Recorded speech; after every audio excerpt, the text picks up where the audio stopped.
Sometimes you may buy the wrong color foundation. However, you can make it work. And welcome to my YouTube channel, where on this side of YouTube, honey, we deal in very beginner friendly makeup tutorials. Now, when I say beginner friendly, I mean we talk, we in detail, we go through step by step.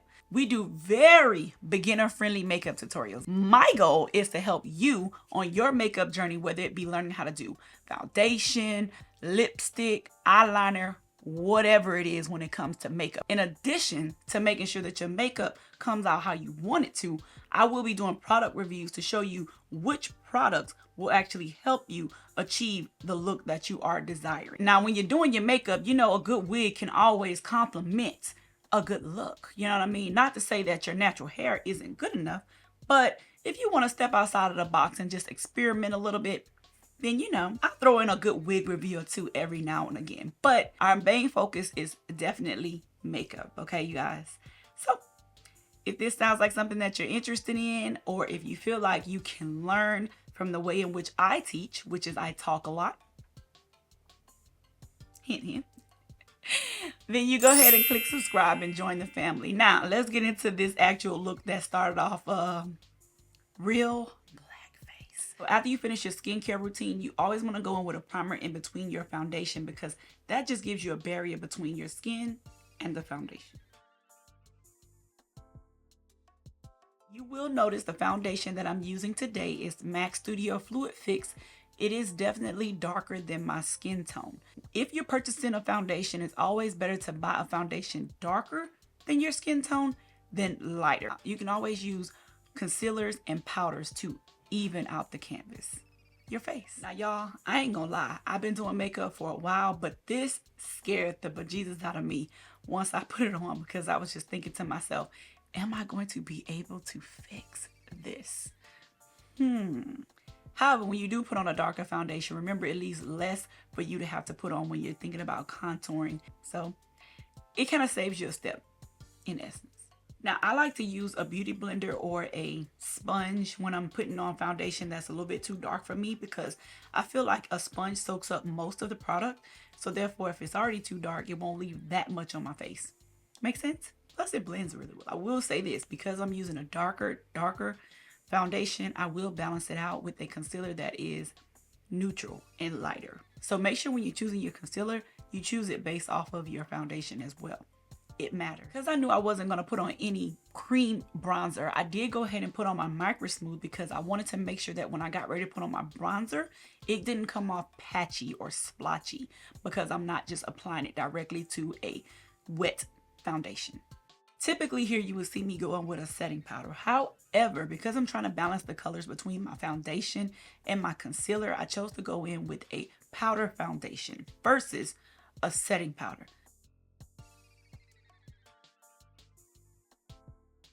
Mocha Mommy does the job almost every time, baby. Now, because I know this is more bronzy and less stark like the foundation and the concealer, I'm using it in between both of them to kind of blend them together.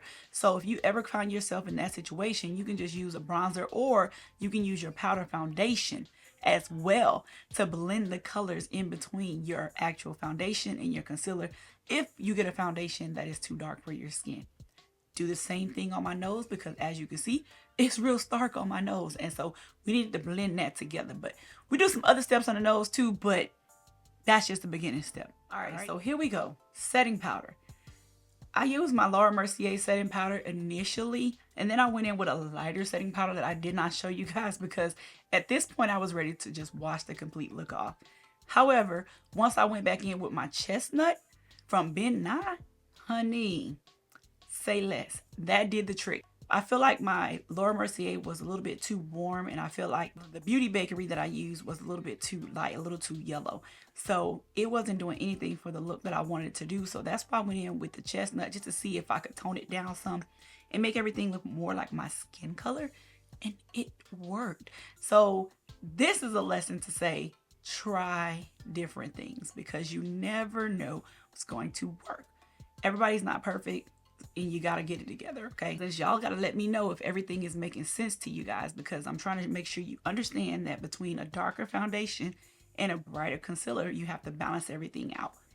Seems pretty simple, but sometimes you never know. Here I'm just using the Precisely My brow pencil in the shade number 5, but you can use whatever brow pencil you normally use. It doesn't have to be this one in particular, as long as you can get the job done. And basically I'm just outlining my natural brows.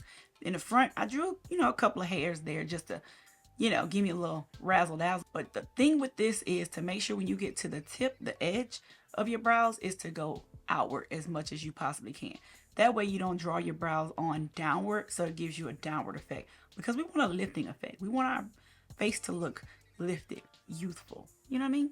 That makes sense? Right. Born This Way is one of my favorite concealers when it comes to concealers in general, because of the thick consistency and how it just performs really well. You can't see through it. Notice when I put the concealer on, I'm only taking it from like the arch of my eye to the outward portion of my eyes.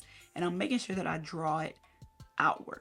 So if your eyebrows don't already form that way, you can create them that way with concealer. Between your pencil and your concealer, make it happen. So far, I'm hoping everything is making sense to you, because now we're getting ready to go into eyes. And eyes is just a different beast.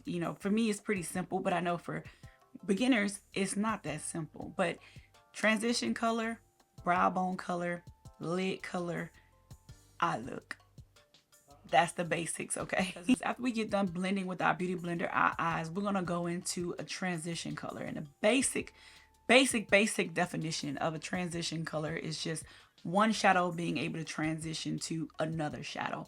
So you'll see me using that technique as we continue to go. I'll put a color on my brow bone, I'll put a color on my eyelid, and the color that I put on first kind of marries them together. That's it. That's all. Questions? So if you're going to do a brown eye like I did, your transition color was the first color that I put on. Then on your brow bone, you might have a lighter color. And in between that, you saw me put another color. Eyeliner, eyeliner, eyeliner. Eyeliner can work in two different ways. Eyeliner can be the darkest color on your lid, and you can blend it up into your eye look, so that way it gives you like a smoked out look. Or eyeliner can define a very detailed eye, such as a cut crease. In this look, I'm going to use the Inglot eyeliner, which is a gel eyeliner. It's a potted eyeliner. It is one of the best that I know out there when it comes to gel potted eyeliners, and it does not dry out very quick. It works well. I'm not gonna lie to you, it works well. However, use what you got. Don't go out and spend no extra money on anything that you don't need, because you don't need it. Eyeliners to me just enhance your eyes.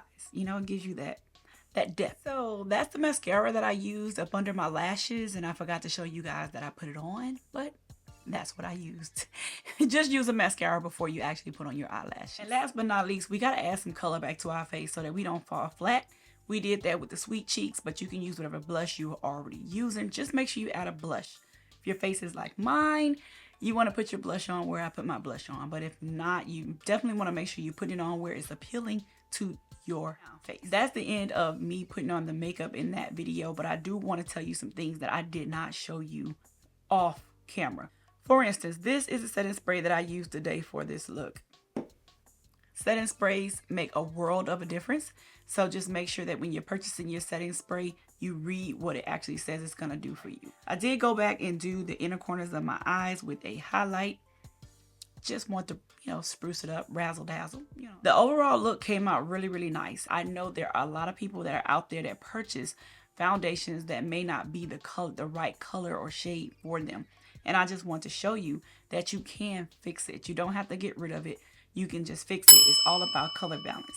So just make sure you understand, if you're buying a warm foundation, that you need a cool concealer, and everything will balance itself out, and you can still use your bronzers and all your powders to make the look come together.